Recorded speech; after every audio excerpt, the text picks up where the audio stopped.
She was just a shy waitress who refused to steal from a customer. Her manager's hand gripped her arm, pulling her toward the back hallway where no cameras could see. What neither of them knew, a mafia boss was watching through the mirror. And he owned the restaurant. The chandeliers at La Doro cast golden light across table 12, where Senator Whitmore sat oblivious to the fact that his dinner bill had just been padded by $300. Mara Chen's hand trembled as she stared at the receipt Franklin had thrust into her palm. 22-year-old waitresses weren't supposed to notice these things. They were supposed to smile, process payments, and collect tips. But Mara had noticed everything since her first day 6 months ago. Every fake charge, every skimmed credit card, every time Franklin's greasy fingers had adjusted a number that didn't need adjusting. "Problem, sweetheart?" Franklin's voice dripped with mock concern as he leaned against the server station, his cologne so thick it made her eyes water. "The wine," Mara said quietly, her heart hammering against her ribs. He ordered the house Chianti. "This says Brunello di Montalcino." "So?" Franklin's smile didn't reach his eyes. "So that's a $280 difference." She kept her voice low, aware that the Friday night dinner rush swirled around them. The clink of silverware, the murmur of expensive conversations, the soft jazz that couldn't quite mask the tension building between them. Franklin's expression hardened. "You questioning my management, Mara?" She should have backed down. Every fiber of her shy, conflict-avoiding nature screamed to her to nod, process the bill, and let it go like she'd let everything else go. But something about Senator Whitmore's kind smile when he'd thanked her for the water refill made her stomach turn at the thought of stealing from him. "I'm questioning the bill," she said, her voice barely above a whisper but steady. "That's theft, sir." The word hung in the air between them like a grenade with its pin pulled. Franklin's face flushed deep red. Around them, the restaurant continued its elegant dance, servers gliding between tables, sommelier presenting a 1995 Bordeaux to a couple by the window, the gentle hum of wealth and discretion. No one seemed to notice that in the narrow galley between the kitchen and dining room, a young waitress had just committed career suicide. "You want to repeat that?" Franklin stepped closer, and Mara instinctively backed against the marble counter. "You want to call me a thief?" "In front of everyone." "I didn't." Mara started, but her words caught in her throat as Franklin's hand shot out and gripped her upper arm. "You're done for tonight," he hissed, his fingers digging into her skin through her crisp white sleeve. "Actually, you're probably done, period. Let's have a conversation in the back about your attitude problem." He began pulling her toward the hallway that led to the storage rooms and bathrooms, his grip iron-tight. Mara's mind raced. The back hallway had no cameras. She'd noticed that detail during her first week, filed it away with all the other observations she'd been collecting in her small notebook at home. "Please," she said, trying to plant her feet, but her black flats had no traction on the polished floor. "I'll process it. I'll do whatever you want." "Too late for that, sweetheart. You wanted to question management? Let me teach you about hierarchy." "Let her go." The voice came from behind them, quiet, measured, with an edge of steel that made Franklin freeze mid-stride. Mara looked up to see a man she'd never noticed before stepping out of the private mirrored suite near the bar. He was tall, maybe 6'2", with dark hair touched with silver at the temples and a face that could have been carved from stone. His charcoal suit probably cost more than her car, and he moved with the kind of predatory grace that made people instinctively step aside. The entire restaurant seemed to hold its breath. "Mr. Moretti," Franklin stammered, his hand dropping from Mara's arm like she'd suddenly caught fire. I didn't realize you were here tonight. This is just a staff issue. Nothing that requires." I said let her go. Alessandro Moretti's dark eyes never left Franklin's face, but somehow Mara felt seen, really seen, for the first time all night. Franklin released her completely, stepping back with his hands raised in a gesture of surrender that would have been comical if Mara's heart wasn't racing so fast she thought she might pass out. Alessandro's gaze shifted to her briefly, just a flicker of eye contact that somehow conveyed both protection and assessment. "You're finished for tonight," he said, his voice softer now but still carrying absolute authority. "Go home. We'll handle this." Mara wanted to argue, to explain, to show him the receipt still clutched in her hand, but two men in dark suits had materialized from somewhere near the kitchen, guards she'd never noticed, which meant they were good at their job. "Record everything," Alessandro said to them, his tone conversational, as if he were discussing the weather rather than dismantling a man's career.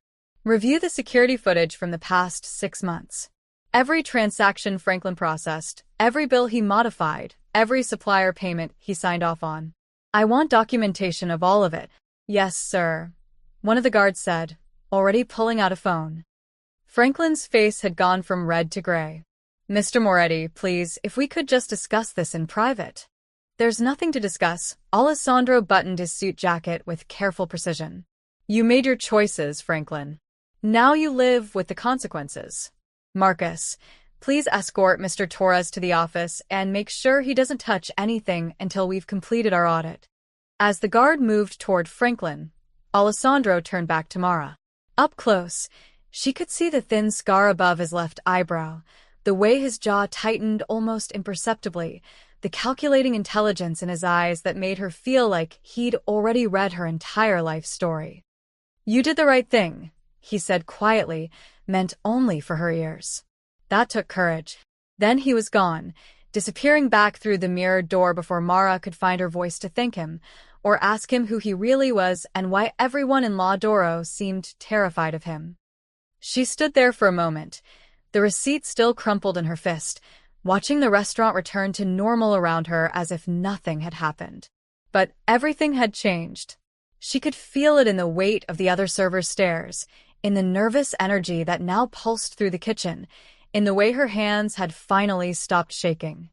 As she gathered her things from her locker and headed for the back exit, Mara didn't notice the small security camera that had captured every word, every gesture, every moment of her quiet rebellion. In his office upstairs, Alessandro Moretti was already watching the footage again, his expression unreadable as he studied the young woman who'd risked everything for a principal. "Find out everything about her," he told his consigliera Michael Santos, who stood beside him. "Where she lives, where she's from, why she's working here. And check her background. I want to know if she's genuine or if someone planted her." Michael nodded, but he was smiling slightly. "You think she's for real?" Alessandro watched the screen as Mara quietly refused to process the fraudulent bill, her voice steady despite her obvious fear. "I think," he said slowly, "she might be exactly what we need." The surveillance room at La Doro smelled like expensive coffee and old leather. Alessandro sat in the dim blue glow of 12 monitors, watching Friday night's footage for the third time. It was 2:47 a.m., and he hadn't slept. "You should go home, boss." Michael Santos stood in the doorway, his tie loosened, his usually immaculate appearance showing the wear of a 16-hour day. "We can review this in the morning." "No," Alessandro said quietly, his eyes never leaving the screen where Mara's small figure stood her ground against Franklin. "We review it now." Michael sighed and pulled up a chair, setting down 2 fresh espressos. He'd been Alessandro's consigliera for 12 years, long enough to know when arguing was pointless. "Start with the financial records," Alessandro instructed, rewinding the footage to the beginning of the shift. "Show me everything Franklin touched tonight." Michael's fingers flew across the keyboard, pulling up a split screen. On one side, the security footage played. On the other, a cascade of transaction records populated the display. "Table 12, Senator Whitmore," Michael narrated. "Bill submitted at 9:47 p.m. Franklin modified it at 9:52 p.m. Added premium wine upgrade, truffle supplement to the pasta, and an extra dessert that was never ordered." He paused, his jaw tightening. "Total overcharge, $340. Keep going." Table 6 earlier tonight. Congressman Bradley and his wife. $200 overcharge. Table 15, the Rothstein anniversary party. Michael let out a low whistle. Jesus. He hit them for almost $1,000. Added 2 bottles of Dom Perignon that never left the cellar. Alessandro's expression remained neutral, but his fingers drummed once against the armrest, a tell that Michael recognized as barely contained rage. "How long?" Alessandro asked. "Based on the pattern in our financial software?" Michael pulled up another screen. "At least 8 months. Maybe longer. He's been careful, rotating which tables he hits, never too obvious, always staying just under the threshold that would trigger an automatic audit. Except he got greedy tonight. Or desperate." Michael clicked to another window. "That's what I wanted to show you. Look at his phone records." The screen filled with a log of text messages and calls. Michael highlighted a number that appeared 17 times in the past month. "That number belongs to a burner phone, but I traced the cell tower pings. The phone's been used exclusively in a 3-block radius of the Meridian Tower downtown." Alessandro's eyes narrowed. "James Hartley's building." Bingo! Michael pulled up a series of intercepted text messages. "We couldn't crack the encryption until an hour ago, but once we did," he leaned back, letting Alessandro read. The messages painted a clear picture. James Hartley, real estate developer, rival investor, and the man who'd been trying to buy La Doro for 2 years, had been paying Franklin for inside information. Occupancy rates, profit margins, health inspection schedules, and most damaging, evidence of financial irregularities that Hartley could use to force a sale or hostile takeover. "Franklin's been feeding him doctored books," Michael explained, "making it look like we're running a massive skimming operation. Hartley's been building a case to present to the liquor board, probably planning to get our license suspended." Alessandro watched the footage again. Mara's small voice. "That's theft, sir." She'd stumbled into the middle of a corporate war without knowing it. And instead of looking the other way like every other employee had done for months, she'd stood up and said no. "The girl," Alessandro said. "What did you find?" Michael pulled up a new file. "Mara Chun, 22 years old. Parents died in a car accident when she was 19, drunk driver, not their fault. She dropped out of Columbia University, where she'd been studying accounting on a full scholarship. Needed to work full-time to pay off her younger brother's medical bills." "Brother?" "Tommy Chun, 17. He was in the car, too." "Traumatic brain injury. Spent 8 months in rehab. He's mostly recovered now, finishing high school, but the bills." Michael shook his head. "She's been working 3 jobs to cover what insurance wouldn't. La Doro is her night job. During the day, she does bookkeeping for a small grocery chain in Queens." Alessandro absorbed this information in silence. An accounting student who'd had to drop out. That explained why she'd noticed the discrepancies that everyone else had missed, or chosen to ignore. "There's more," Michael continued. "We pulled the footage from her locker. She doesn't know about the camera we installed there last month during the security upgrade." He played a new clip. It showed Mara during her break 3 weeks ago, pulling out a small notebook and writing in it with quick, precise strokes. Michael zoomed in on the page. It was a ledger. A meticulous record of every fraudulent charge she'd witnessed, complete with dates, table numbers, amounts, and descriptions. At the top of the page, she'd written, "In case someone needs this someday." "She's been documenting everything," Michael said quietly. "Every instance of Franklin's fraud, every time he yelled at a server for refusing to go along with it, every harassment complaint that went ignored. It's all there. 3 months of evidence."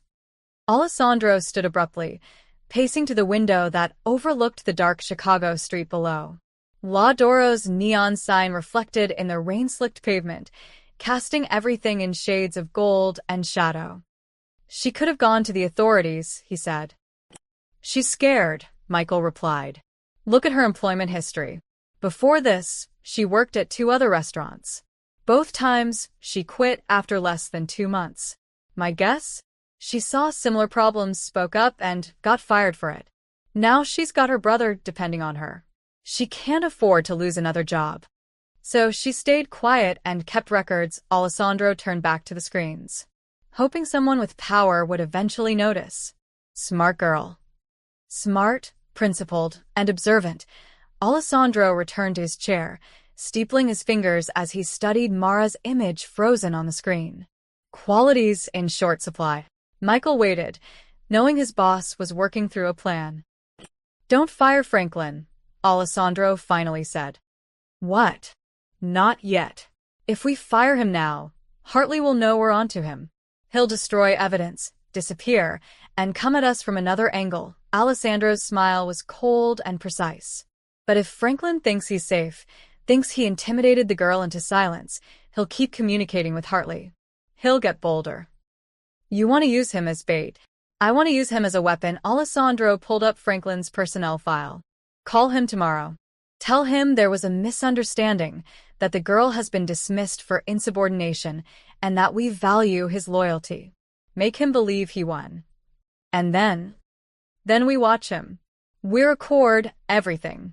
And when Hartley makes his move, we'll have everything we need to bury him, and every corrupt official he's paid off. Alessandro closed the file with a decisive click. But first, I need to talk to the girl. Michael raised an eyebrow. You're bringing her into this. She's already in this. She just doesn't know how deep. Alessandro stood, buttoning his jacket.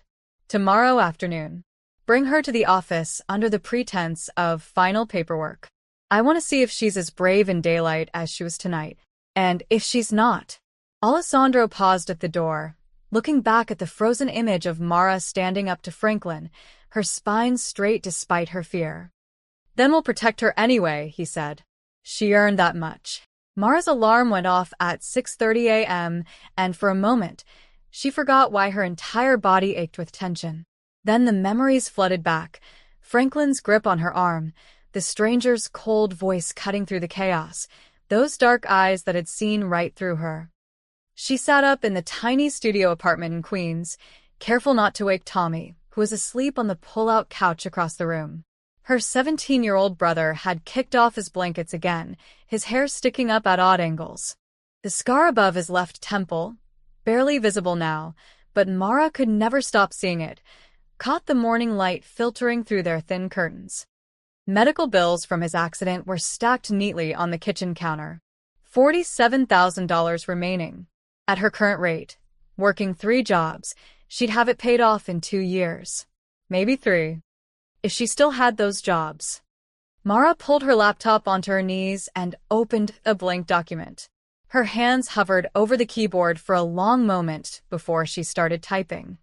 Dear Management, I am writing to formally resign from my position as waitress at La Doro, effective immediately. She stopped, deleted it, started again. To whom it may concern, due to unforeseen circumstances. Delete. The truth was, she didn't know what to write. She didn't know if she'd been fired last night or saved.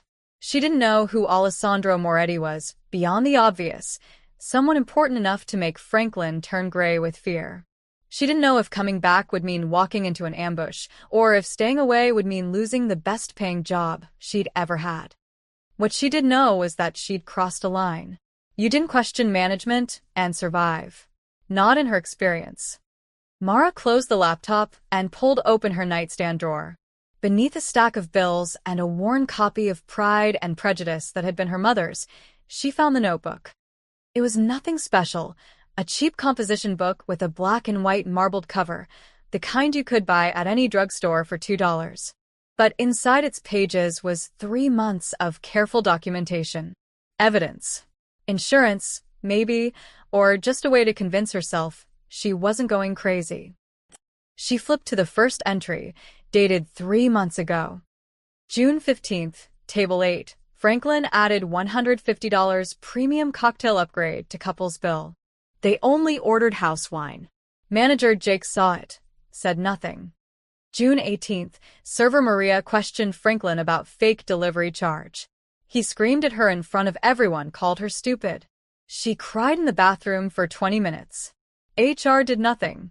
June 22nd, Franklin grabbed my wrist when I was too slow bringing his coffee. Left bruises. Didn't report it. Need this job. Page after page of the same pattern. Theft, harassment, intimidation. And through it all, the quiet complicity of everyone around her. Servers who looked the other way, managers who pretended not to notice, customers who never checked their bills carefully enough to spot the fraud. Mara had told herself she was documenting it for someone else, some future investigator or whistleblower who might have the courage she lacked. But sitting here in the gray morning light, she realized she'd been documenting it for herself. Proof that she wasn't imagining things. Proof that she wasn't the problem.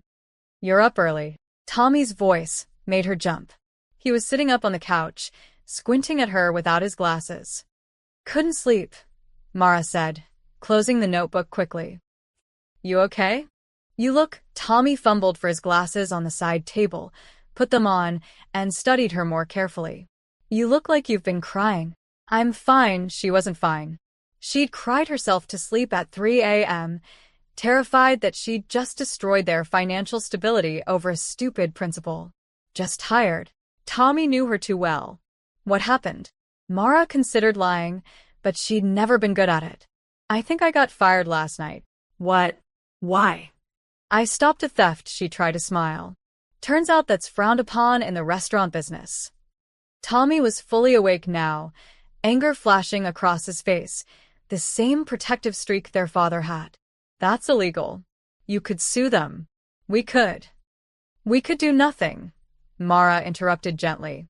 "We can't afford a lawyer, Tommy. We can barely afford rent. This is because of me." His voice went quiet, guilty. "The bills. If I hadn't—" "Don't." Mara moved to sit beside him on the couch, pulling him into a hug like she used to when he was little and had nightmares. "None of this is your fault. Not the accident, not the bills, nothing." They sat like that for a moment, the morning sun slowly filling their small apartment with light. Outside, the city was waking up, car horns, distant sirens, the rumble of the subway beneath their building. "So what now?" Tommy asked. Mara thought about the notebook in her drawer, about Alessandro Moretti's unreadable expression, about the way his guards had appeared like shadows and Franklin had crumbled like wet paper. "I don't know," she admitted. "I'm supposed to hear from them today about final paperwork. Maybe it won't be as bad as I think." Her phone buzzed on the nightstand. Unknown number. Her heart rate kicked up as she reached for it. The text was brief. "Miss Chun, please come to La Doro today at 2 p.m. for exit interview and final payment. Ask for Michael Santos. Management." "Well," Mara said, showing Tommy the screen. "Looks like I have my answer. Exit interview. Final payment. The professional language of being fired." Tommy read the message and scowled. "You want me to come with you? To my own firing? That'll make it less humiliating," but Mara was smiling despite herself. "No, I'll be fine. You have school." After Tommy left for his morning classes, Mara stood in the shower and let the water run cold, trying to shock herself into numbness. She'd been fired before. She'd survived this too. She'd find another job, pick up extra shifts at the bookkeeping firm, maybe sell some of her mother's jewelry that she'd been avoiding touching. She got dressed in simple black pants and a white blouse, professional, forgettable. As she was leaving, she grabbed the notebook from her drawer. If they were going to fire her anyway, maybe it was time someone in power saw what had been happening. Maybe that Alessandro Moretti, whoever he was, would actually care. Or maybe she was about to make everything so much worse. Outside her building, Mara didn't notice the black sedan parked across the street, or the man in the driver's seat who'd been watching her apartment since 5 a.m. She didn't see him make a phone call as she headed for the subway. "She's on the move," the man said quietly. "And boss? She's carrying the notebook." On the other end of the line, in his office at La Doro, Alessandro Moretti smiled. "Good," he said. "Let her come." La Doro looked different in daylight. Without the golden glow of evening chandeliers and the buzz of dinner conversation, it felt like a stage between performances, beautiful but hollow. Mara stood in the empty dining room at exactly 2 p.m., clutching her purse where she'd hidden the notebook, and wondered if she was making a terrible mistake. "Miss Chun." She turned to find a man in his 40s approaching, handsome in a sharp-edged way, with graying temples and eyes that missed nothing. He wore a perfectly tailored navy suit and moved with the quiet confidence of someone who knew exactly where the bodies were buried. "I'm Michael Santos, Mr. Moretti's consigliere." He extended his hand. "Thank you for coming." I didn't think I had a choice, Mara said, shaking his hand. Her voice came out steadier than she felt. Michael's smile was almost sympathetic. There's always a choice, Miss Chen. This way, please. He led her past the empty tables, through a door marked private, and up a staircase she'd never known existed. The walls were lined with black and white photographs of Chicago from the 1920s, speakeasies, jazz clubs, men in fedoras conducting business in shadowy corners. How long have you worked at La Doro? Michael asked as they climbed. 6 months. And in that time, did you notice anything unusual about the operation? Mara's hand tightened on her purse strap. This was it, the part where they asked her to sign an NDA, threatened her with legal action if she spoke about what she'd seen, maybe offered her a small payout to disappear quietly. I noticed a lot of things, she said carefully. I'm sure you did. They reached a heavy wooden door at the top of the stairs. Michael knocked twice, then opened it without waiting for response. The office was nothing like Mara expected. She'd imagined something cold and corporate, glass and steel, intimidating. Instead, she walked into a space that felt like a private library. Floor-to-ceiling bookshelves lined 2 walls, filled with leather-bound volumes. A Persian rug covered dark hardwood floors. Afternoon sunlight streamed through tall windows that overlooked the Chicago River. And behind an antique mahogany desk sat Alessandro Moretti. He looked different in daylight too, less like a shadowy protector and more like what he actually was: dangerous. He wore a black shirt with no tie, sleeves rolled to his forearms, and when he stood to greet her, Mara noticed the way he moved, controlled, economical, like a predator conserving energy. Miss Chen, he said, his voice the same quiet steel she remembered from last night. Please sit down. Mara sat in one of the leather chairs across from his desk, acutely aware of Michael taking a position by the window, close enough to intervene, far enough to seem unintrusive. Coffee? Alessandro asked, already pouring from a French press on a side table. I'm told you take it black. How do you? Mara stopped herself. Of course he knew. He probably knew everything about her by now. Yes. Thank you. He handed her a delicate porcelain cup that probably cost more than her monthly rent, then sat down across from her, his own coffee untouched. I want to start by thanking you, he said. Mara blinked. For what? For last night. For standing up to Franklin when no one else would. His dark eyes held hers. That took courage. It took stupidity, Mara corrected, her throat tight. I need this job, Mr. Moretti. I can't afford to. You're not fired. The words hung in the air. Mara stared at him, certain she'd misheard. I'm not. No. In fact, I ask you here because I need your help. Alessandro leaned back in his chair, fingers steepled. But first, I need to know if I can trust you. So I'm going to tell you something that very few people know, and you're going to decide whether you want to walk away or step into something much bigger than a waitressing job. Mara's heart hammered. I don't understand. I own La Doro, Alessandro said simply. Not publicly. There are layers of holding companies and legal structures for reasons we don't need to discuss. But this restaurant, every brick and board of it, belongs to me. And Franklin Torres was my general manager. Past tense, Alessandro's expression hardened slightly. What he was doing, the bill padding, the fraud, wasn't just theft from customers. It was part of a larger operation designed to make my business look corrupt, to create evidence that could be used to force a sale. He slid a folder across the desk. Mara opened it with trembling hands to find printouts of text messages, financial records, photographs of Franklin meeting with a silver-haired man outside a downtown office building. James Artley, Alessandro explained. Real estate developer. He's been trying to buy La Doro for 2 years. When I refused to sell, he decided to take it by force. Franklin was his inside man. Mara's accounting training kicked in automatically as she scanned the documents. The pattern was clear: systematic fraud designed to create a paper trail of corruption. You could go to the police, she said. I could. But Hartley has connections, Judges, city council members, people who owe him favors. Alessandro's smile was cold.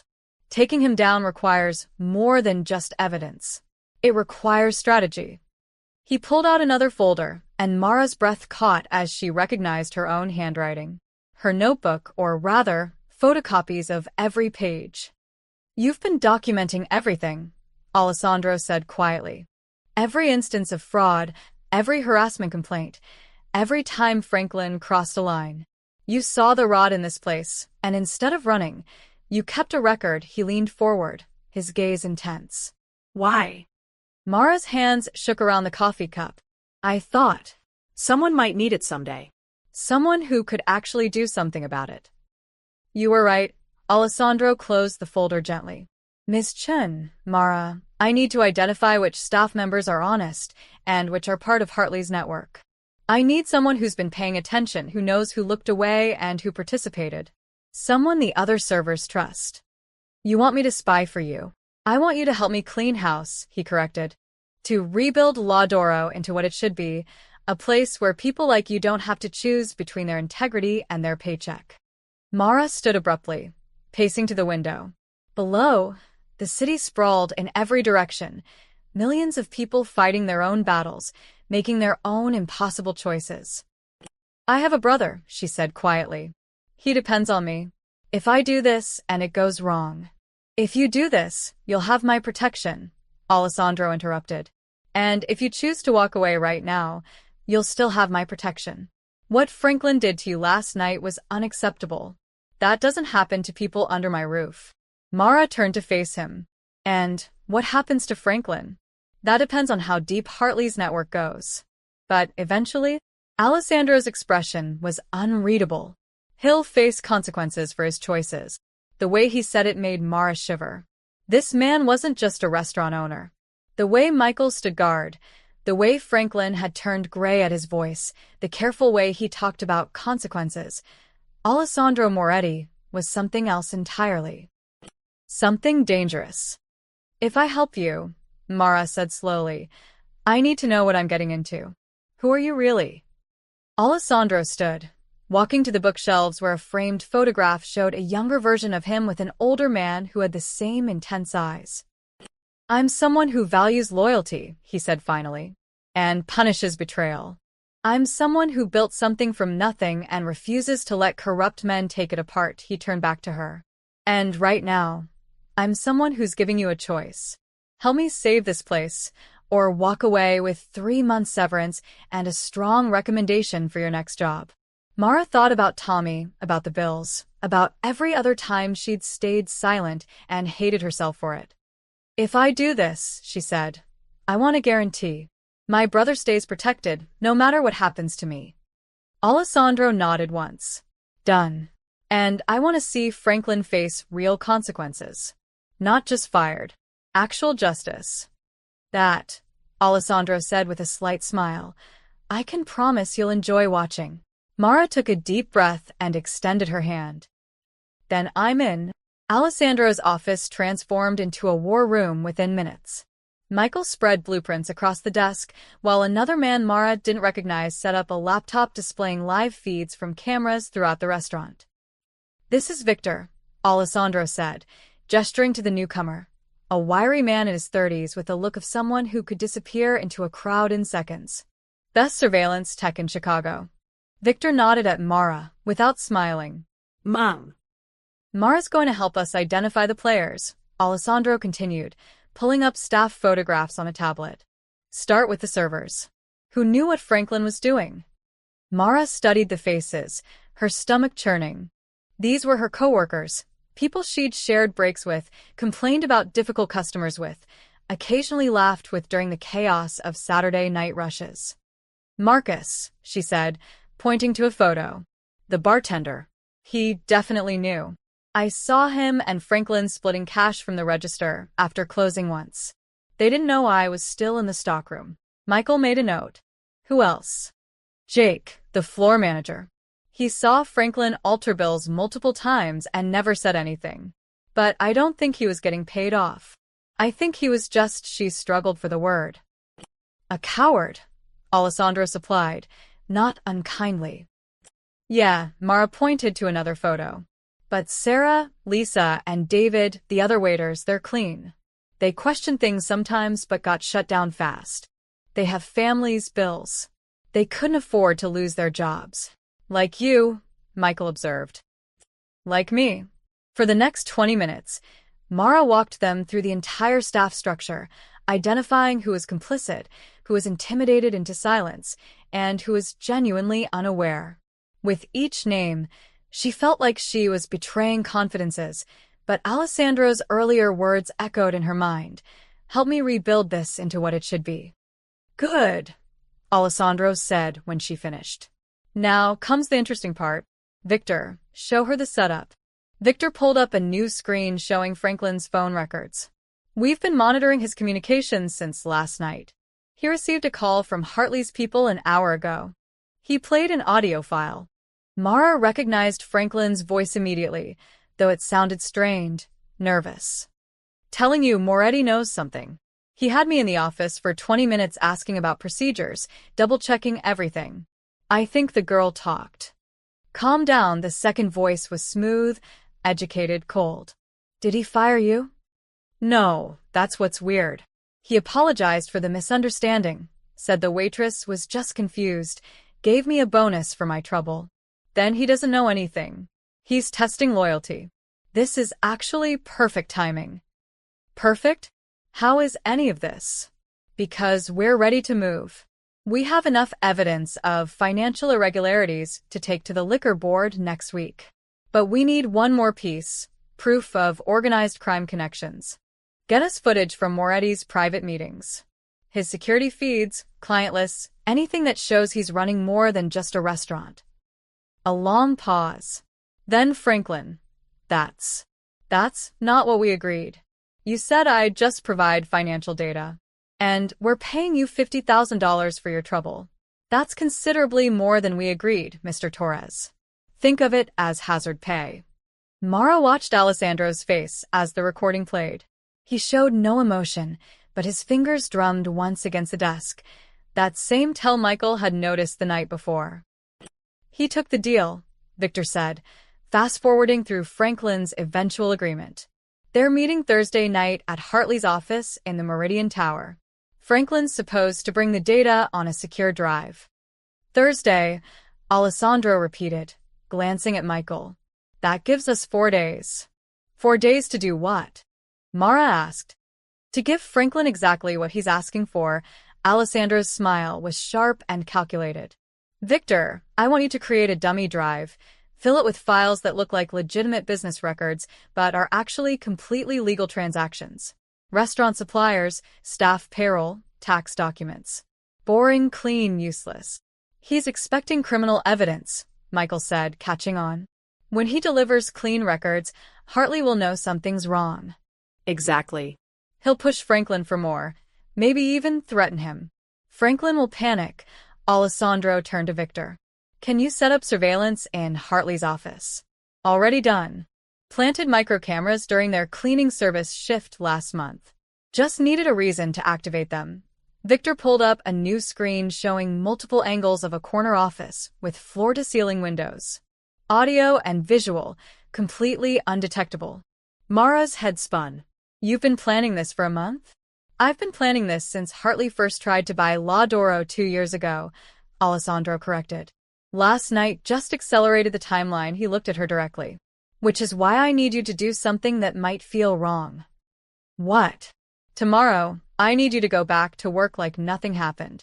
Franklin's been told you were fired, but you're going to show up for your shift. When he questions it, you'll tell him I personally reinstated you, that I said it was all a misunderstanding. You want me to face him, Mara said slowly, after what he did. I want you to make him nervous, Alessandro replied. Franklin thinks he won last night. Seeing you back at work, protected by me, will make him paranoid. Paranoid people make mistakes. Michael leaned against the desk. You'll have protection.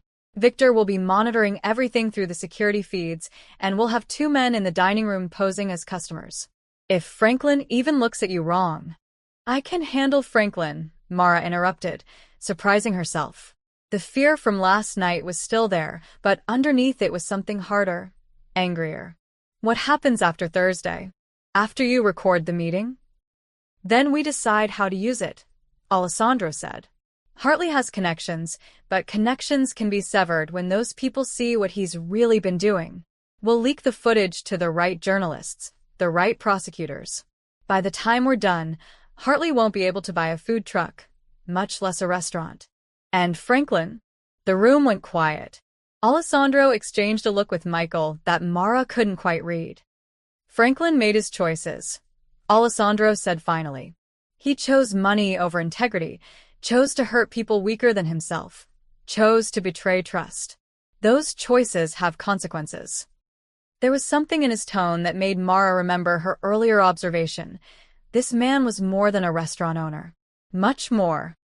I need to ask you something, she said, her voice quiet but steady. And I need an honest answer. Alessandro nodded. Who are you really? Not the restaurant owner's story. The truth. Alessandro was silent for a long moment, studying her with those dark, unreadable eyes. Then he stood and walked to the window, hands in his pockets. My family has been in Chicago for 4 generations, he said. We built businesses, protected our people, and operated in the shadows when necessary. La Doro is legitimate, completely clean, every permit in order, every tax paid. But yes, Mara, I have other interests, other obligations. The Mafia, she said. Not a question. That's a word that carries a lot of assumptions, Alessandro replied, turning back to her. I prefer to think of it as family business. But if you need to use that word to decide whether you can trust me, then yes. My family has traditional connections. Mara should have been terrified. Should have run. Instead, she thought about Franklin's hand on her arm, about every time she'd been powerless, about Tommy's medical bills and her mother's jewelry and the scholarship she'd lost. And Hartley doesn't know this about you, she said. Hartley knows I'm connected. He doesn't know how deeply or how far my reach extends. Alessandro's smile was cold. That's his fatal miscalculation. Victor cleared his throat. Boss, we need to move on the surveillance setup.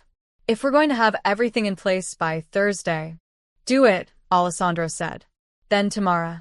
You should go home. Get some rest. Tomorrow will be difficult. Mara stood, but paused at the door. Mr. Moretti?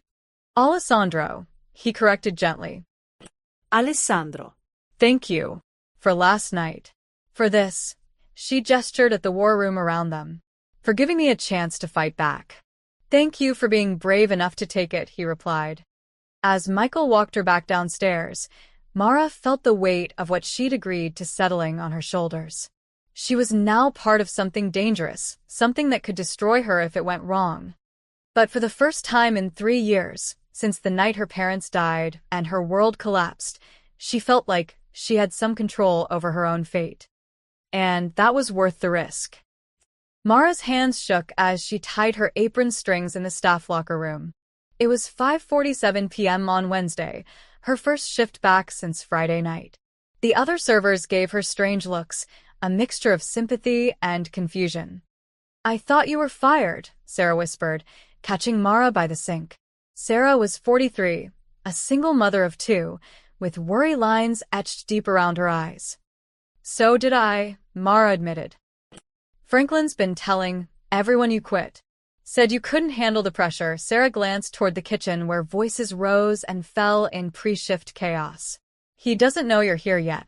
Perfect. That was exactly what Alessandro wanted. The element of surprise, the moment of panic when Franklin realized his lie had been exposed. Sarah, Mara said quietly, touching her coworker's arm. Whatever happens tonight, stay out of it. Keep your head down, do your job, go home to your kids. Sarah's eyes widened. Mara, what's going on? Just trust me. Please.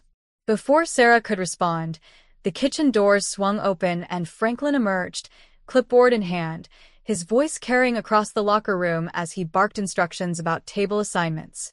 He looked tired, dark circles under his eyes, his shirt not quite as crisp as usual. Good. He should be worried. Then he saw her. Franklin stopped mid-sentence, his face cycling through confusion, anger, and something that might have been fear. The clipboard slipped slightly in his hands. "What are you doing here?" His voice came out higher than intended. Mara straightened her shoulders, channeling every ounce of courage Alessandro's protection had given her. "Working my shift, sir. Mr. Moretti personally reinstated me yesterday. Didn't he tell you?" The other servers had gone silent, watching the confrontation with wide eyes. Franklin's jaw clenched so hard Mara could see the muscle jumping. "Mr. Moretti and I need to have a conversation," he said tightly. "You, back to work. Station 4". He disappeared into his office, and Mara caught Sarah's questioning look. She just shook her head and headed to the dining room, where Victor's voice crackled softly in the nearly invisible earpiece Alessandro had given her that morning. Good job. "He's making a call now. We're recording everything." Mara adjusted her earpiece, disguised as a small hearing aid, and began setting up her tables. The restaurant would open in 10 minutes. She needed to look normal, act normal, even as her heart hammered against her ribs. Two men sat at the bar, both in business suits, both looking at their phones with the practiced disinterest of customers waiting for tables. Mara recognized them from the photographs in Alessandro's office, his men, here to protect her. One was Marcus's replacement, a younger bartender named Tony, who'd started just this morning. The other posed as a customer, nursing a whiskey and reading the Tribune. Franklin emerged from his office 15 minutes later, his expression carefully neutral, but his movements jerky, agitated. He avoided looking at Mara for the entire pre-shift meeting, instead focusing on Marcus the bartender, who seemed equally nervous. "Changes to closing procedures," Franklin announced, his voice too loud in the small staff area. "Marcus, I need you to stay late tonight. Inventory recount." Marcus nodded, but his eyes flicked to Mara for just a second. She'd been right about him, he was part of this. The dinner shift began like any other. Mara took orders, delivered food, smiled at customers, and pretended her entire world wasn't balanced on a knife's edge. But she watched. She noticed how Franklin kept checking his phone, how he pulled Marcus aside twice for whispered conversations, how his eyes darted to the security cameras as if seeing them for the first time. Around 8 p.m., Alessandro arrived. He didn't announce himself, just appeared at table 12, the same table where Senator Whitmore had sat Friday night, the same table where this had all started.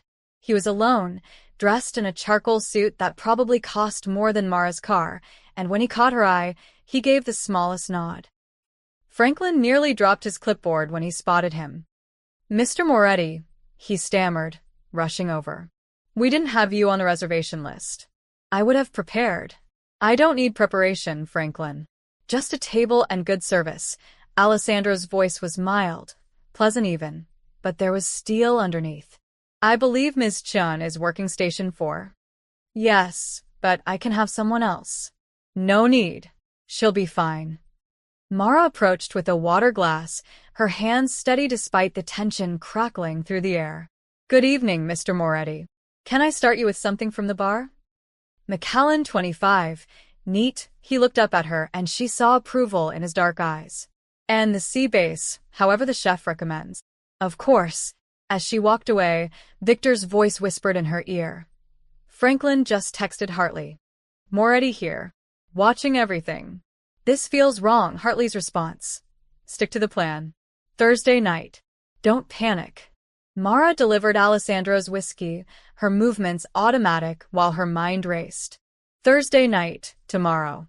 Less than 24 hours until Franklin was supposed to deliver the fake data to Hartley's office, until Alessandro's trap would spring shut. The rest of the shift passed in surreal normalcy.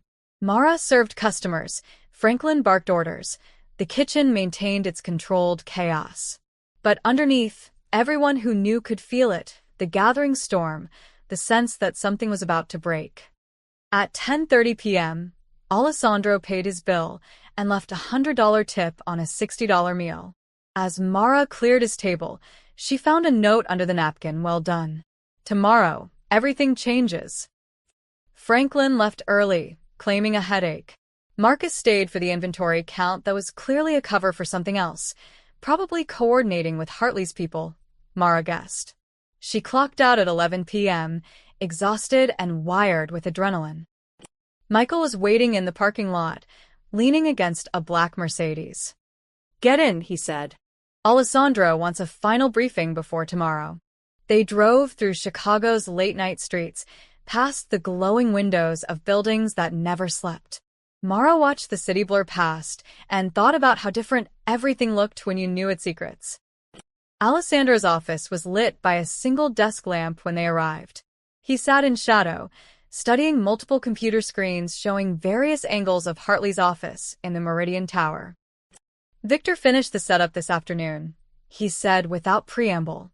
"When Franklin delivers the drive tomorrow night, we'll have 8 different camera angles, full audio, and a duplicate recording saved to 3 separate secure servers." "And the tip to the journalists?" Michael asked. "Goes out at 6 a.m. tomorrow." Alessandro pulled up a draft email on his screen. Anonymous source, sent through encrypted channels to 3 different reporters, one at the Tribune, one at Channel 7, one at a financial blog that's been investigating Hartley for months. The subject line, "Restaurant Industry Bribery Scheme. Evidence dropped tonight." They'll be watching when Franklin makes the delivery, Mara realized. Not just watching. One of them will coincidentally be in the building, camera ready. Alessandro's smile was cold. By the time Franklin walks out of that meeting, his face will be on every news site in Chicago. "He'll panic," Michael said.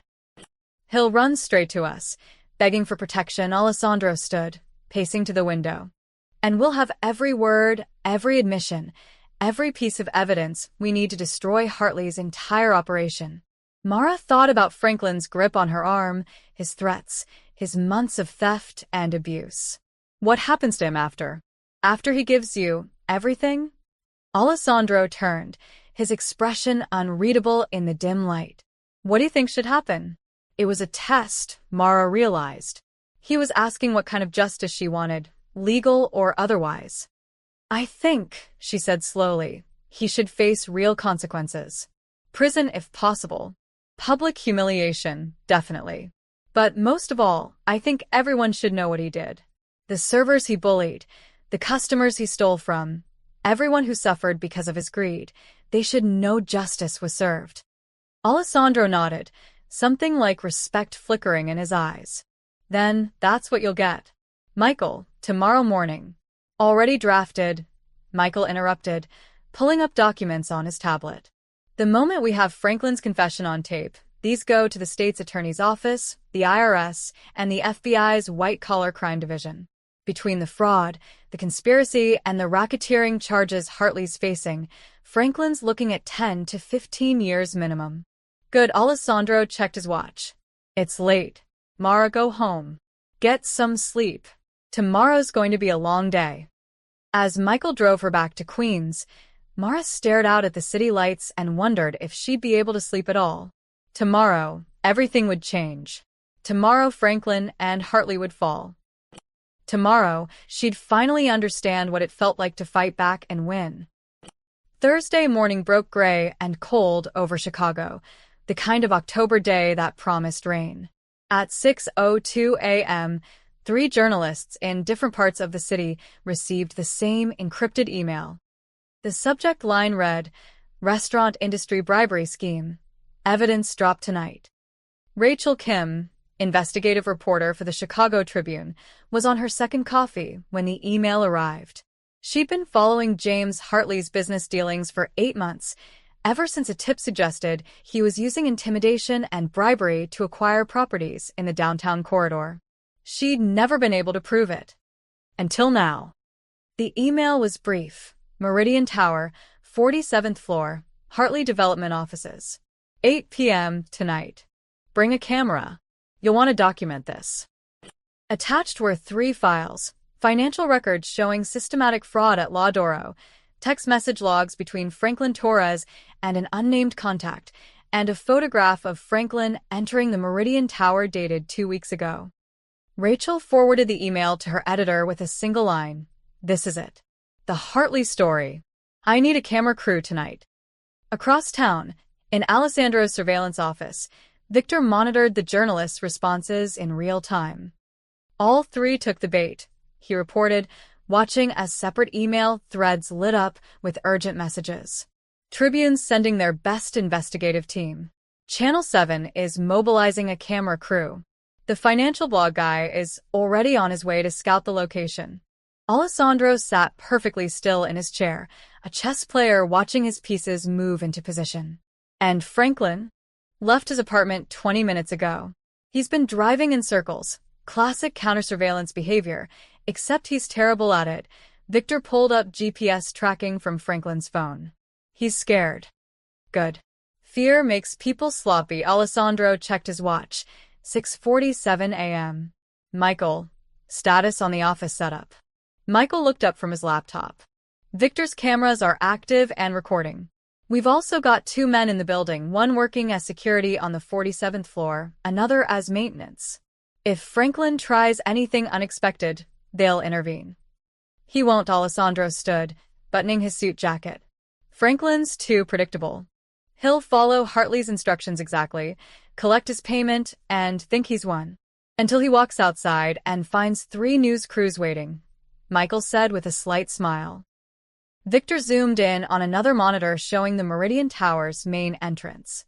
Speaking of which, the Tribune crew just arrived. They're setting up across the street with a telephoto lens. The trap was set. Now, they just had to wait for Franklin to walk into it. At 2 p.m., Franklin sat in his car outside a coffee shop in Lincoln Park, the secure drive burning a hole in his jacket pocket. His hands shook as he checked his phone for the 15th time. The text from Hartley's assistant had arrived an hour ago, 8 p.m. tonight. 47th floor. Come alone. Bring the data. Franklin had the data, or what he thought was the data. He'd spent all last night accessing Alessandro's private server using credentials he'd stolen months ago, downloading files that looked legitimate, client lists, supplier contracts, financial transactions. The kind of material that could be twisted to suggest money laundering or organized crime connections. What Franklin didn't know was that Alessandro had anticipated this months ago. Every file Franklin had stolen was carefully curated, real enough to seem authentic, clean enough to be completely legal, useless enough to make Hartley furious when he realized he'd paid $50,000 for nothing. Franklin's phone buzzed. A text from Marcus. Boss been asking questions about you. Feels wrong. Maybe we should abort. Franklin typed back quickly. Too late. Already committed. After tonight we're golden. He deleted the message thread and pocketed his phone. Across the street, in an unmarked sedan, one of Alessandro's men photographed the entire exchange. By 6 p.m., the energy in Alessandro's office had shifted from planning to execution. Multiple screens showed different angles. The Meridian Tower lobby, the 47th floor hallway, Hartley's corner office, and various street views where journalists were positioning themselves. Mara sat in the corner, watching it all unfold. Alessandro had insisted she be present for this. You earned the right to see this through, he'd said. The Tribune crew is in position, Victor narrated like a sports commentator. Channel 7 just arrived. They're setting up on the east side. The blogger. Oh, he's ballsy. He's actually in the building pretending to be a delivery guy. Will they recognize Franklin? Mara asked. They have his photo, Michael replied. And we made sure his route from the parking garage takes him right past the lobby cameras. They'll get him coming and going. Alessandro stood by the window, his back to the room, watching the city darken as evening approached. Victor, final audio check on Hartley's office. Victor toggled through channels. Crystal clear sound filled the room. Hartley's voice speaking to someone on the phone, every word captured perfectly. Don't care what it costs. I want Law Doro, and this is how we get it. Once we have proof Moretti's running illegal operations out of that restaurant, the liquor board will have no choice but to suspend his license. Then we move in with a cash offer while he's desperate. The person on the other end said something inaudible. Yes, I'm aware of his connections, Hartley snapped. That's exactly why we need ironclad evidence. Franklin's delivery tonight gives us everything we need.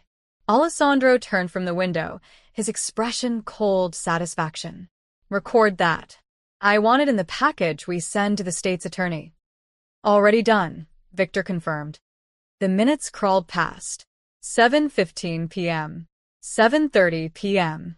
7:45 p.m. At 7:52 p.m., Franklin's car pulled into the Meridian Tower parking garage.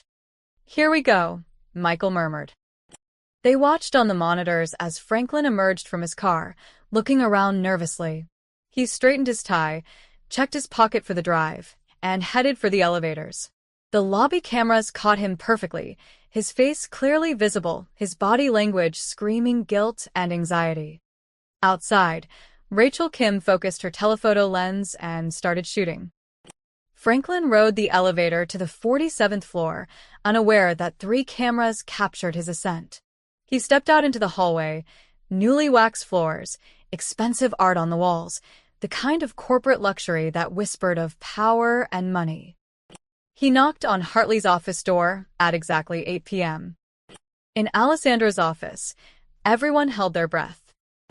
The door opened, and James Hartley himself stood there, 62 years old, silver hair, expensive suit, and the smile of a man who thought he'd already won.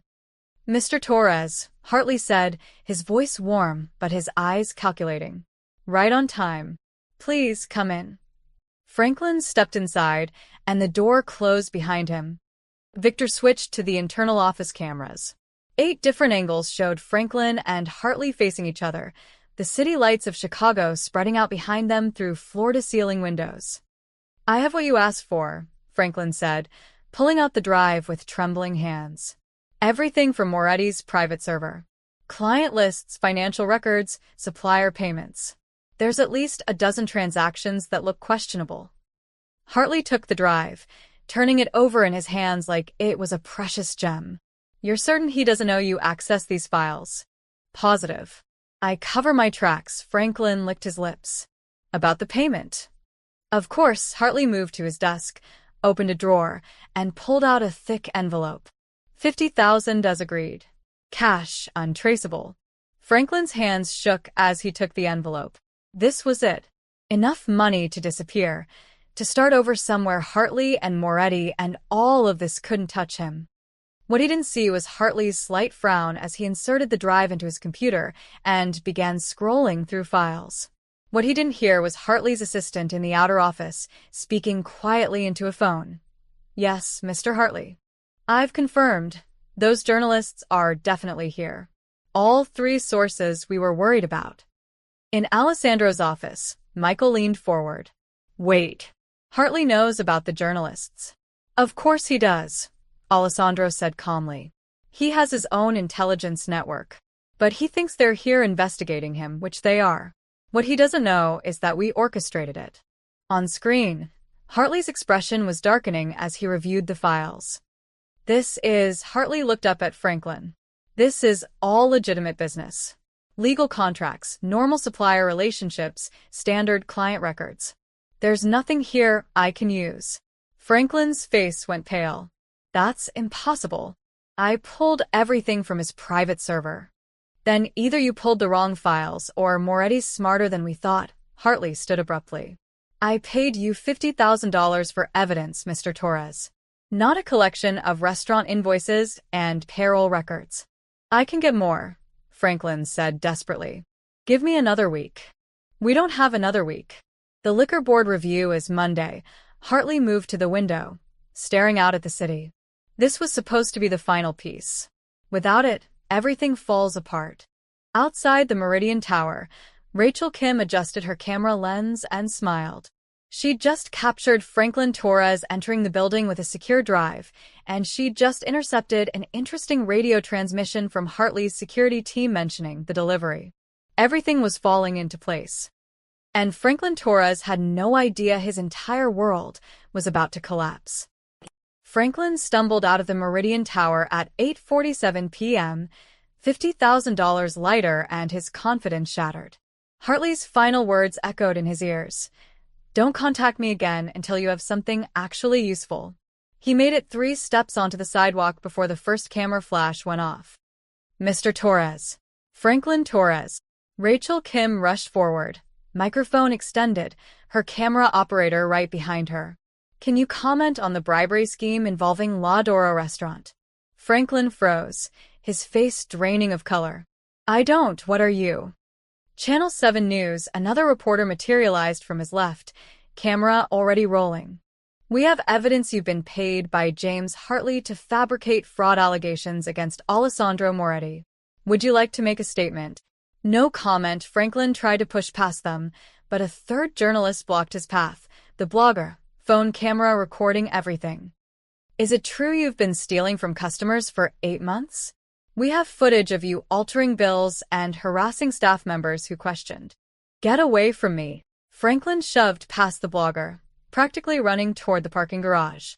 Behind him, all 3 cameras captured his retreat in perfect high definition. In Alessandro's office, Mara watched the monitors with something between satisfaction and shock.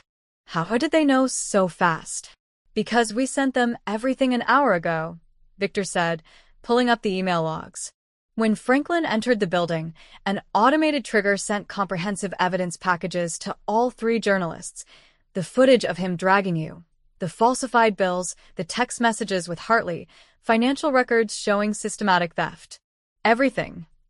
They've had time to review it all while Franklin was in the meeting, Michael added. Now they're getting his reaction on camera. Alessandro stood silent, watching Franklin's panicked flight across the monitors. And in 3, 2, 1 inch. Rachel Kim's phone buzzed. She glanced at it, her eyes widening, then turned to her camera operator. We're going live. Right now. Within minutes, the story broke across every Chicago news outlet. Breaking, restaurant manager caught in bribery scheme, paid to fabricate fraud evidence. The Tribune's website crashed from traffic within the first 10 minutes. Channel 7 interrupted their regular programming for a special report. The financial blog's article went viral on Twitter, shared thousands of times in the first hour. And the footage, the damning, unavoidable footage, played on every screen. Franklin dragging Mara toward the back hallway, his face twisted with rage. Franklin's fingers flying across the register, adding charges that didn't exist. Franklin counting money with Marcus behind the bar, splitting stolen cash. Franklin entering the Meridian Tower with a secure drive, then fleeing from reporters 47 minutes later. By 10 p.m., #LaDoro scandal was trending nationally. At Chicago Foodie, holy shit, just watch the footage from La Doro. That manager literally dragged a waitress for refusing to process a fake bill. This is insane. At Justice Watch, the bravery of that anonymous waitress though. She stood up to corruption, even though she knew it could cost her everything. That's integrity. At Cheetown News, breaking, James Hartley's Meridian development under investigation. Multiple properties allegedly acquired through intimidation and fraud. FBI involved. At Restaurant Insider, sources say the waitress who exposed the fraud at La Doro kept detailed records for months. She's a hero. Someone get this woman a medal. In her tiny Queens apartment, Mara sat on the couch with Tommy, both of them staring at her laptop screen in disbelief as the story spread like wildfire. That's you, Tommy breathed, watching the footage of his sister standing up to Franklin. Mara, that's actually you on national news. They blurred my face, Mara said, her voice shaky. The media had respected Alessandro's request to protect her identity, showing Franklin clearly but obscuring Mara's features. No one knows it's me. I know it's you. And you're amazing, Tommy hugged her fiercely. Mom and Dad would be so proud. Mara's phone buzzed. A text from Alessandro. Turn on Channel 7. Press conference in 5 minutes. They switched to the live feed just as James Hartley appeared on screen, flanked by lawyers, his silver hair perfect, but his eyes showing strain. These allegations are completely false, Hartley read from a prepared statement, his voice steady, but his hands gripping the podium too tightly. Meridian Development has always operated with complete integrity. The suggestion that we would engage in bribery or intimidation is not only incorrect but defamatory. Mr. Hartley, Rachel Kim's voice cut through. We have recordings of you discussing plans to fabricate evidence against Alessandro Moretti. How do you explain that? Hartley's composure cracked for just a moment. Those recordings, if they exist, are taken out of context. What about the $50,000 paid to Franklin Torres tonight? We have photographs of the exchange. No comment. This press conference is over. Hartley turned and walked away, his lawyers scrambling to keep up, cameras flashing like lightning strikes. The news anchor reappeared on screen. Breaking development in the La Doro scandal. The FBI has just confirmed they're opening an investigation into James Hartley and Meridian Development, with allegations including bribery, conspiracy, and racketeering. Additionally, the Cook County State's attorney has issued an arrest warrant for Franklin Torres on charges of fraud, theft, and conspiracy. Mara's phone rang. Alessandro. Are you watching? He asked. Everyone's watching, Mara replied, scrolling through social media where the story was exploding. Alessandro, this is everywhere. National news, Twitter, even international outlets are picking it up. Good. Sunshine is the best disinfectant. There was satisfaction in his voice. How are you holding up? I don't know. Overwhelmed? Relieved? Mara watched another clip play, Franklin's panicked face as reporters surrounded him. Is it always this fast? This public? Only when you want to make sure there's no way for rats to hide in the darkness. Alessandro paused. Get some rest, Mara. Tomorrow we start rebuilding. But tonight, just let yourself feel what you're feeling. You earned this. After he hung up, Mara continued watching the news coverage spiral outward. Each channel added new details, new angles, new revelations. Hartley's stock portfolio tanking. Other victims coming forward from properties Meridian had acquired. Former La Doro employees sharing their own stories of Franklin's harassment. At 11:43 p.m., Franklin Torres was arrested at a motel outside the city, trying to flee with the $50,000 in cash. The news helicopters captured footage of him being led away in handcuffs, and within minutes, that image was everywhere too. At Chicago Justice, Franklin Torres arrested. Tried to run with the bribe money. You can't make this stuff up. At Food Industry News, the La Doro whistleblower just changed the entire Chicago restaurant scene. Every worker who's ever been silenced is watching this and feeling hope. At Ethics in Business, this is what happens when ordinary people refuse to be complicit in corruption. One waitress said no and brought down an empire of fraud. Mara closed her laptop and walked to the window, looking out at the city lights. Somewhere out there, Franklin was in a cell. Hartley was watching his empire crumble. And she, a shy, scared waitress who just wanted to pay her brother's medical bills, had helped orchestrate all of it. Her phone buzzed one more time. A text from an unknown number. The staff at La Doro wants to thank you. We're all coming back tomorrow. Sarah. Then another. I never had the courage you did. Thank you for fighting back. Lisa. And another. You saved us all. David. Mara sank onto the couch, tears streaming down her face as messages poured in from co-workers she'd barely known, customers who'd been defrauded, other restaurant workers who'd seen the news and felt inspired to speak up about their own experiences. Tommy put his arm around her shoulders. You okay? Yeah, Mara said, wiping her eyes. I really think I am. Outside, Chicago continued its endless rhythm. Cars honking, trains rumbling, people living their lives. But something had shifted. A small act of courage had rippled outward, touching thousands of lives, proving that sometimes standing up to power actually worked. And tomorrow, the real work of rebuilding would begin. Friday morning arrived with the relentless energy of a news cycle that wouldn't quit. Mara woke to 17 missed calls, 43 text messages, and the sound of her phone buzzing continuously with notifications. The first headline she saw made her breath catch. Meridian Development stock crashes 47% in pre-market trading. She scrolled through the financial news with shaking hands. Hartley's empire was collapsing in real time. Investors were fleeing. Business partners were severing ties. 3 of Meridian's board members had resigned overnight. The company that had seemed untouchable 24 hours ago was now hemorrhaging money and credibility by the minute. At MarketWatch, Meridian Development in free fall lost $340 million in market cap overnight. Several pension funds demanding emergency meetings. At Business Insider, James Hartley's net worth dropped estimated $120 million since last night. More properties under investigation. This could be a total collapse. Tommy appeared in the doorway, already dressed for school, holding his phone. Have you seen this? They're calling it the biggest corruption scandal in Chicago restaurant history. Mara pulled up another article. The FBI had expanded their investigation to include 12 other properties Hartley had acquired over the past 5 years. Former employees were coming forward with stories of intimidation, falsified documents, and bribery. District attorneys in 3 different counties were reviewing cases.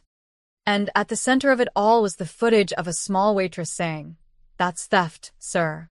"I need to get to La Doro," Mara said, checking the time. 9:47 morgens. Alessandro had texted earlier asking her to come in at noon. When she arrived at the restaurant, she almost didn't recognize it. The street was packed with news vans, reporters, and photographers. A line of people wrapped around the block, customers wanting to support the restaurant that fought back, as the Tribune had dubbed it. Security guards Alessandro had hired overnight were managing the crowd. One of them, she recognized him from the surveillance office, spotted her, and spoke into his radio. "Miss Chun is here." Michael appeared within seconds, guiding her through a side entrance to avoid the media circus. "It's been like this since 6 a.m., he explained. "Every news outlet wants an interview. We've had 3 film crews trying to get inside. 2 publishing houses have already called offering book deals." "Book deals?" Mara's head spun. "For your story. The Waitress who took down a corrupt empire." Michael smiled slightly. "You're a symbol now, Mara. Whether you wanted to be or not." Inside, the restaurant was transformed. The staff was there, Sarah, Lisa, David, even servers Mara barely knew, all cleaning, reorganizing, preparing for what felt like a grand reopening rather than a regular Friday shift. When Mara walked in, they stopped. Everyone turned to look at her. Then Sarah started clapping. Within seconds, the entire staff joined in, applause that echoed through the empty dining room. Mara stood frozen, overwhelmed, as people she'd worked alongside in silence for months now looked at her with something like reverence. "You saved us," Sarah said, stepping forward with tears in her eyes. "All of us. We were all too scared to speak up, and you did it anyway." "I didn't do it alone," Mara managed. "But you started it." Lisa hugged her tightly. "You stood up when the rest of us stayed silent. That took real courage." Alessandro appeared from his office upstairs, descending the staircase with Michael at his side. The staff immediately straightened, conversation dying. "Status report," Alessandro said to Michael, his voice carrying that quiet authority. "Reservations are booked solid for the next 3 weeks," Michael replied. "We've had to add a waiting list. Social media engagement is up 4,000%. And the health inspector called, wants to do a full review to publicly certify we're operating with complete integrity." "Good. Schedule it for Monday." Full transparency. Alessandro's gaze swept the room, landing on each staff member. "I want to make something clear to all of you. What happened this week wasn't just about exposing corruption. It was about rebuilding trust.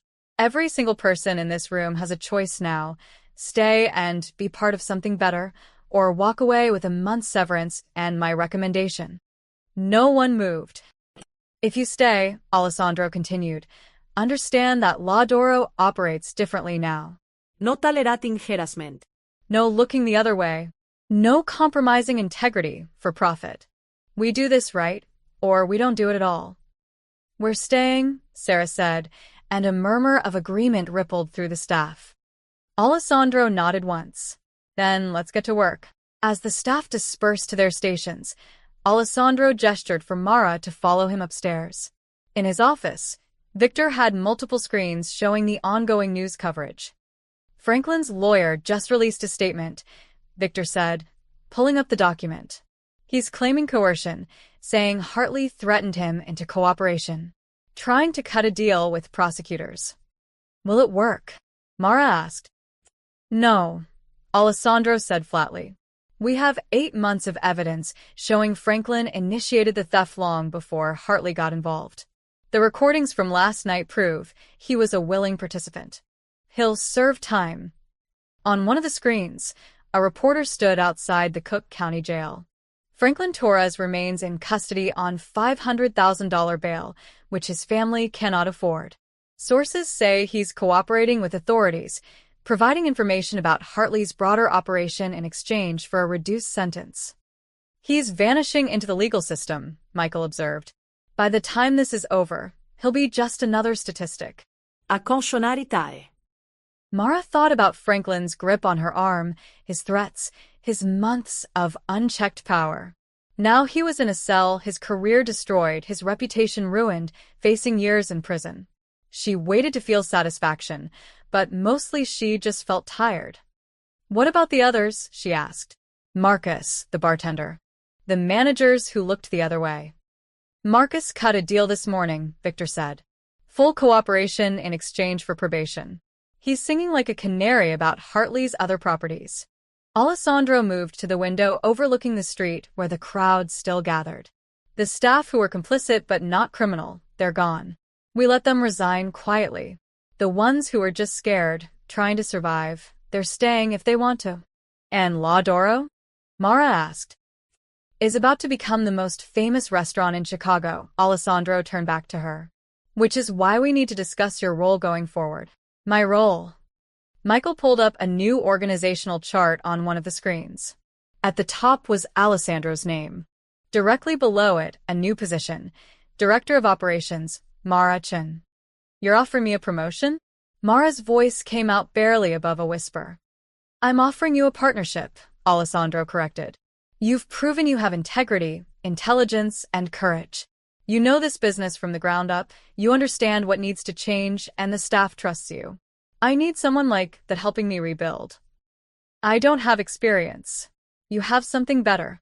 You have principles you're willing to fight for." Alessandro's expression was serious. "This isn't charity, Mara. This is me recognizing talent when I see it. You can say no, go back to waitressing, and I'll respect that decision. Or you can help me turn La Doro into proof that doing the right thing is also good business." Mara looked at the screens showing the crowds, the headlines, the transformation already underway. She thought about her notebook full of careful observations, about standing up to Franklin, about every time she'd been powerless and afraid. "When do I start?" she asked. Alessandro's rare smile appeared. "You already have." Outside, Chicago was buzzing with the scandal. Hartley's lawyers were in emergency meetings. Franklin was cutting deals from his cell. And the anonymous waitress, now revealed in internal circles as Mara Chen, was being offered a chance to rebuild not just a restaurant, but her entire future. The fallout was only beginning.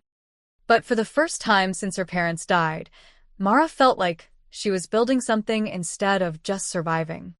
1 week later, La Doro's main dining room was transformed into a press venue. Cameras lined the back wall, reporters filled every seat, and the murmur of anticipation buzzed through the crowd like electricity. Outside, more media trucks than Mara could count blocked the street. She stood backstage, or rather, in the kitchen, smoothing down her navy dress for the 100th time. Alessandro had bought it for her yesterday, insisting she needed something appropriate for what he kept calling the unveiling. She'd protested the expense until he'd simply had it delivered to her apartment. "You ready?" Michael appeared beside her, impeccable as always in a charcoal suit. "No," Mara admitted. "I've never done anything like this." "Good. Nerves mean you care," he adjusted his cufflinks. "Remember what Alessandro told you.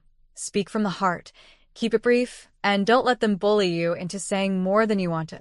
Through the kitchen doors, Mara could hear the crowd settling. A week ago, she'd been an anonymous waitress.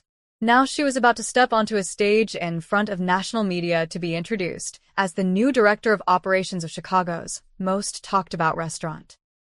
5 minutes, Victor said into his headset, coordinating the event with military precision. Alessandro emerged from his office, and Mara's breath caught. She'd seen him in expensive suits before, but today he wore power like a second skin. A black three-piece suit that probably cost more than her first car, his dark hair perfectly styled, his expression calm and unreadable. "How's the crowd?" he asked Michael. Packed. Tribune, Times, Wall Street Journal, every local outlet, and about a dozen food industry publications. "There's also a crew from 60 Minutes," Michael paused. "This is going to be big, boss." "That's the point," Alessandro turned to Mara. "You don't have to do this if you're uncomfortable. I can introduce the changes without putting you in the spotlight." Mara thought about her notebook, about Franklin's grip on her arm, about every time she'd been invisible and powerless. No. "I want to do this." Alessandro's eyes held hers for a long moment. "Then let's show them what integrity looks like." The lights dimmed. Victor gave the signal. Michael stepped out first, his voice carrying across the room. "Ladies and gentlemen, thank you for coming. For the past week, Chicago has been talking about Law Doro, about corruption exposed, justice served, and the courage of ordinary people standing up to power. Today, we're here to talk about what comes next. Please welcome the owner of Law Doro, Alessandro Moretti." The room erupted with camera flashes as Alessandro walked onto the small stage they'd constructed. He moved to the podium with that same predatory grace, waiting for the noise to settle before he spoke. "For 2 years," he began, his voice quiet but commanding absolute attention, "I've owned Law Doro through various corporate structures, operating behind the scenes while others managed day-to-day operations. I did this for privacy, for security, and because I believed delegation was strength." He paused, his gaze sweeping the crowd. "I was wrong." The room went silent. When you distance yourself from the ground floor, you create space for corruption to grow. You allow small acts of cruelty to become systemic abuse. You make it possible for good people to suffer while bad people profit. Alessandro's hands gripped the podium. "That ends today. I'm stepping out of the shadows to take full, public responsibility for Law Doro, for what it was, what it became, and what it will be." Rachel Kim, sitting front row, raised her hand. "Mr. Moretti, there have been questions about your family's background, suggestions of organized crime connections. How do you respond to concerns that Law Doro might be a front for illegal operations?" Alessandro's smile was cold. "Let me be absolutely clear. Law Doro is a legitimate restaurant. Every permit is in order. Every tax is paid. Every employee is legal. And as of this morning, we've invited the FBI, the IRS, and the Chicago Health Department to conduct full audits. Complete transparency." Another reporter stood. "But your family." "My family's history is complicated, and I won't apologize for where I come from. But I will say this. Law Doro represents what I'm building for the future. A business that operates in daylight, treats people with dignity, and proves that doing the right thing is also good business." He let that settle, then continued. "This past week, the story has focused on Franklin Torres and James Hartley, the villains who got caught. But that's not the real story. The real story is about a young woman who saw something wrong and refused to be complicit.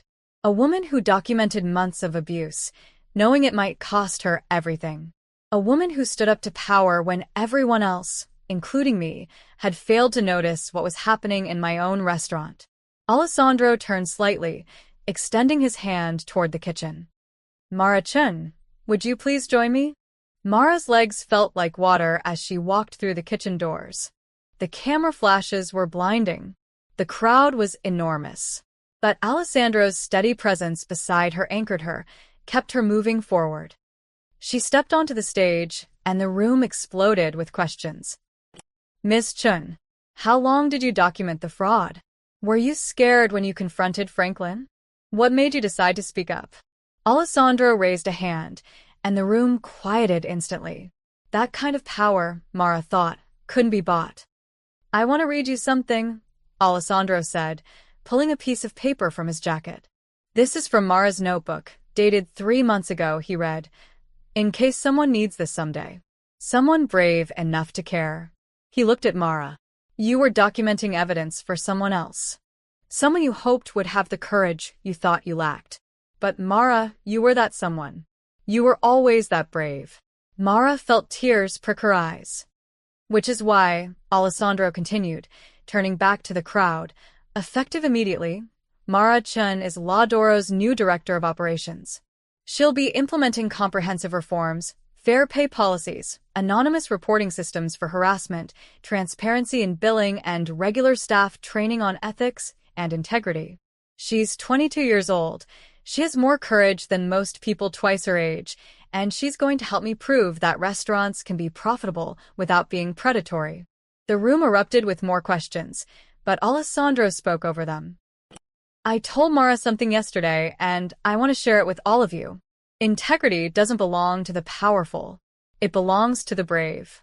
And the bravest person in this room, in this whole story, is standing right here. He stepped back, giving Mara the podium. She looked out at the sea of faces, cameras, and recording devices. A week ago, this would have terrified her into silence. But she'd faced down Franklin, partnered with a man who moved in shadows, and helped bring down a corrupt empire. She could handle a press conference. My name is Mara Chun, she said, her voice steady. I'm 22 years old. I'm a college dropout working 3 jobs to pay my brother's medical bills. A week ago, I was nobody special. Just another waitress trying to survive. She paused, gathering her thoughts. But I'm also the daughter of immigrants who taught me that your character is defined by what you do when no one's watching. And I'm here to tell every worker, every server, every person who's ever been told to stay silent and look the other way, your voice matters. Your integrity matters. And if you stand up, even when you're scared, even when it feels impossible, sometimes the powerful actually listen. The room was dead silent. Ladoro is going to be different now, Mara continued. Not perfect, we're human, we'll make mistakes. But honest.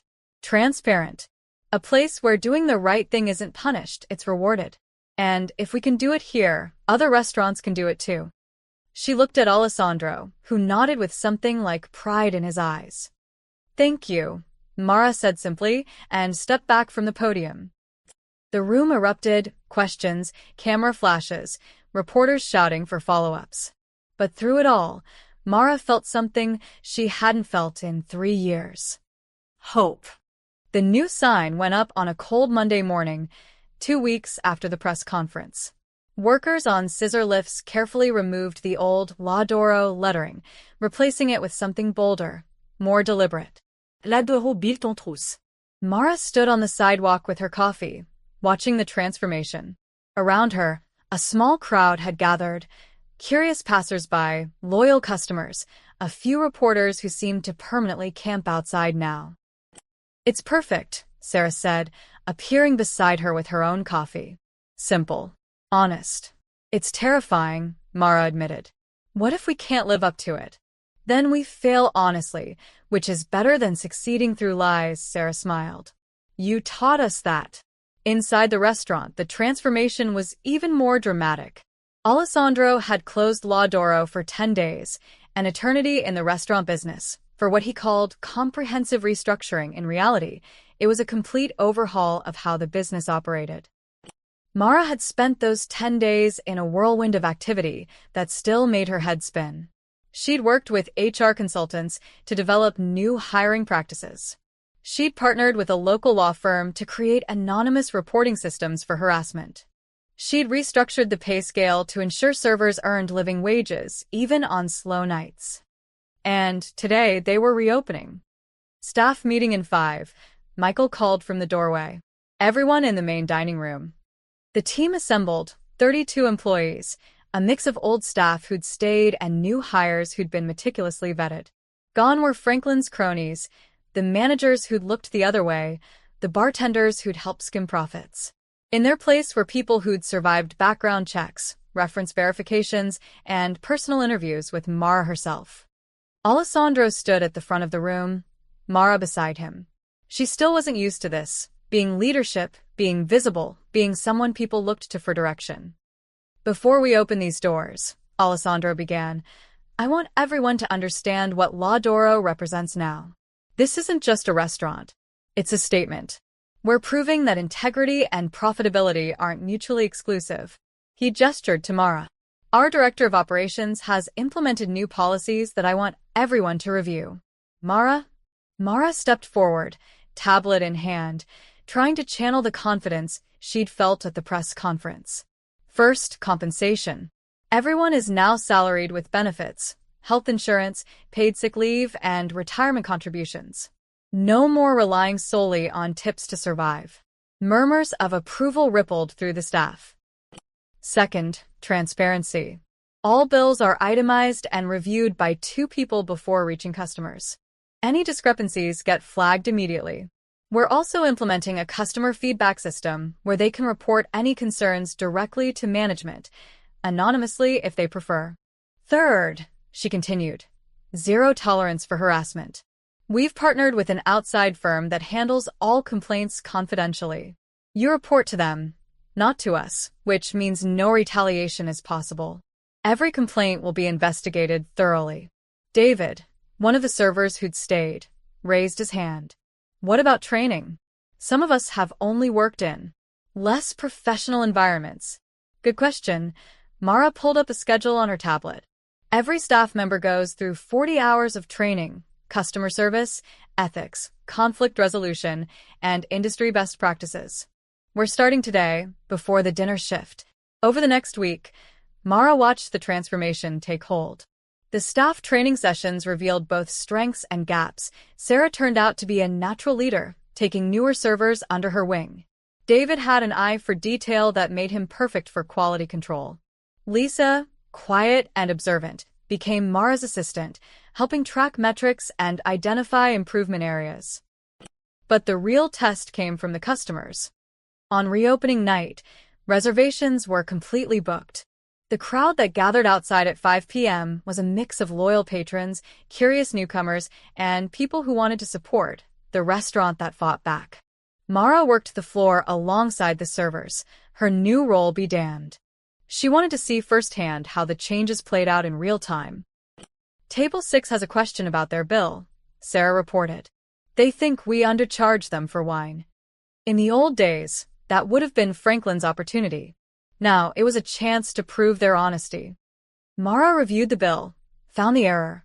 A house wine charged instead of the premium bottle they'd actually received, and corrected it immediately, thanking the customers for their integrity.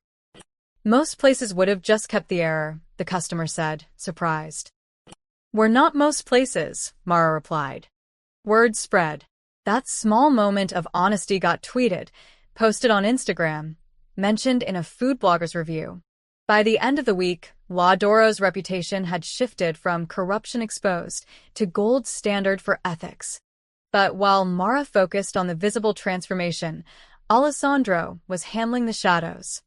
In his office late at night, he met with Michael and Victor, reviewing the final pieces of Hartley's dismantled empire. The FBI indicted 12 of Hartley's associates, Michael reported. Bribery, fraud, racketeering. They're using Franklin's testimony and our evidence to build a RICO case. Hartley himself?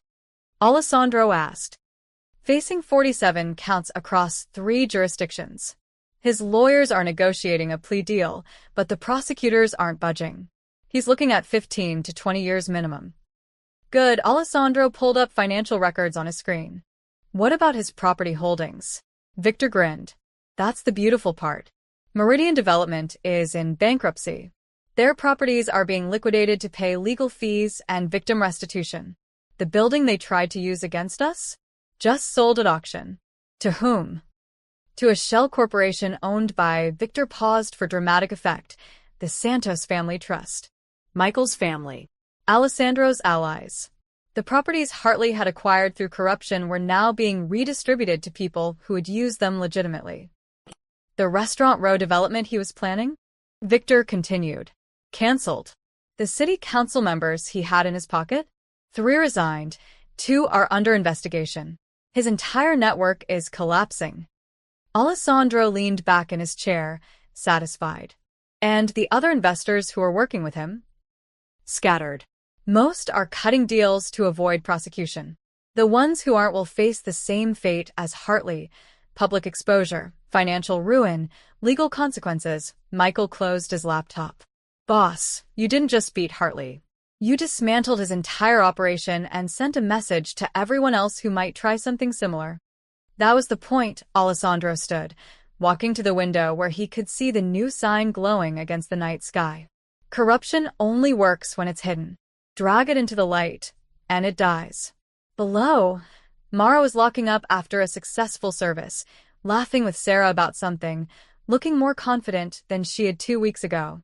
She'd grown into her role faster than Alessandro had expected, bringing both idealism and practicality to every decision. She's good at this, Michael observed, following Alessandro's gaze. She's better than good. She's changing the culture. Alessandro watched as Mara double-checked the locks, reviewed the night's receipts, made notes in a tablet, probably observations for tomorrow's improvements. In 3 months, other restaurants will be copying what we're doing. In 6 months, it'll be an industry trend. And it all started because one scared waitress refused to process a fraudulent bill. Think she knows how big this is going to get? Michael asked. Not yet, Alessandro smiled slightly. But she will. The following morning, Mara arrived to find 3 restaurant owners waiting to speak with her.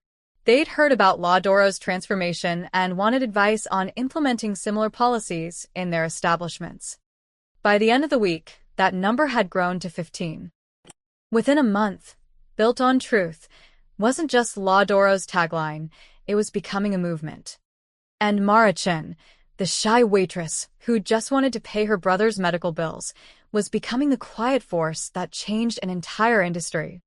3 months after the reopening, Laudoro had become more than a restaurant. It was a case study taught in business schools, a rallying point for labor rights advocates, and proof that doing the right thing could be profitable. Mara stood in front of the Tuesday evening staff meeting, reviewing the week's numbers. Reservation wait times, 3 weeks out. Customer satisfaction scores, 97%. Employer retention, 100%. Revenue, up 42% from pre-scandal levels. The new training program starts next Monday, she told the assembled team. We're also implementing mentorship pairings, senior staff with newer hires. Sarah, you'll be working with Jennifer. David, you've got Marcus's replacement, Tony. She'd stopped being nervous around week 6. The staff respected her not because Alessandro had given her the title, but because she'd earned it, working double shifts when they were short-staffed, listening to concerns, making changes that actually improved their lives. Questions? Mara asked. Lisa raised her hand. Are the rumors true? About the Chicago Restaurant Association wanting you to speak at their annual conference. Mara smiled. They asked. I'm considering it. You should do it, Sarah said firmly. What you built here, what we all built, other people need to see it's possible. After the meeting dispersed, Mara stayed behind to review inventory reports. She was so focused she didn't notice Alessandro entering until he spoke. You're still here. She looked up, startled. I could say the same to you. It's almost midnight. I wanted to check on something. He gestured toward the private suite near the bar. The one with the mirrored wall where he'd watched that first confrontation with Franklin. Walk with me? Mara followed him to the suite, curious. She'd never actually been inside it. The room was reserved for VIP guests and private meetings. Alessandro unlocked the door and held it open. The suite was intimate, elegant, with plush seating and that distinctive one-way mirror overlooking the main dining room. But something was different. The mirror was gone. In its place was clear glass. You made it transparent, Mara said, approaching the window. I did. Alessandro stood beside her, both of them looking out at the empty restaurant below, tables set for tomorrow's service, soft lighting creating pools of gold on white linen. This room is where I watched you stand up to Franklin, where I saw everything but stayed hidden. I built this space to observe without being seen. He turned to face her. But you taught me that leadership isn't about watching from the shadows. It's about standing in the light alongside the people you're asking to be brave. Through the clear glass, Mara could see their reflection, her in her simple black dress and cardigan, him in his perfectly tailored suit. Different worlds, different backgrounds, but standing as equals in this moment. "I have something for you," Alessandro said, pulling an envelope from his jacket. Mara opened it to find legal documents. It took her a moment to understand what she was reading, and when she did, her hands started shaking. "This is... You're giving me partnership stake in La Doro?" 20%, Alessandro confirmed. "Fully vested, with voting rights." You've earned it, Mara. "Everything we've built these past 3 months, the policies, the culture, the reputation, that's your vision as much as mine." "Alessandro, I can't accept." "You can and you will," his voice was gentle but firm. "Because in 6 months, I'm expanding to 3 more locations, and I need a partner I can trust completely. Someone who'll fight to keep them honest even when I'm not watching." Mara looked down at the documents, then back at him. "Why me? Really? You could have anyone." "Because when it mattered most, when you had every reason to stay silent, you didn't." Alessandro's expression was serious, sincere. "Because you understand that power without integrity is just tyranny. And because you're the bravest person I've ever met." "I was terrified that night." "I know. That's what made it brave."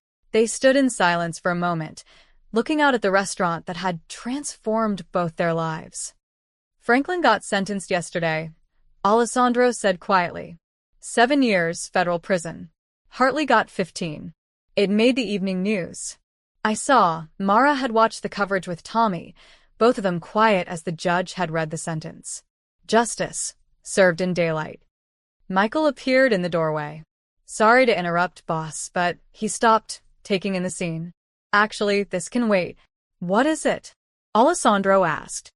Michael smiled slightly. "The mayor's office called. They want to present La Doro with the Chicago Business Ethics Award next month." He looked at Mara. "And they specifically requested that Ms. Chin accept it on behalf of the restaurant." After Michael left, Alessandro turned back to the window. Below, a janitor was cleaning the last tables, humming softly.